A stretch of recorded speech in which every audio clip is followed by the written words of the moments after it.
কেন ভারত বলবে যে বাংলাদেশের সাথে তারা মিলিত হয়ে বিশ্ব জয় করতে চায়? আমরা ভারতের সাথে যুক্ত হয়ে বিশ্ব জয় করার স্বপ্ন দেখি না।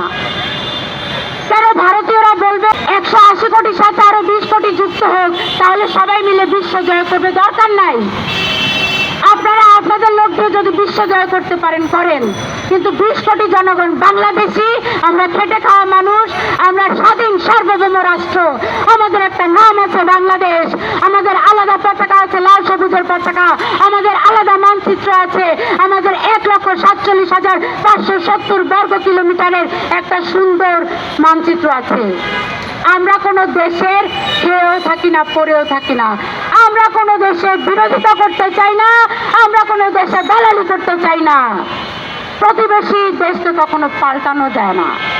ভারত ভৌগোলিকভাবে আমাদের প্রতিবেশী দেশ, মায়ানমার ভৌগোলিকভাবে আমাদের প্রতিবেশী দেশ, ওইদিকে আছে পাকিস্তান, ওইদিকে আছে চীন, সব মিলিয়ে আমরা শান্তিতে থাকতে চাই।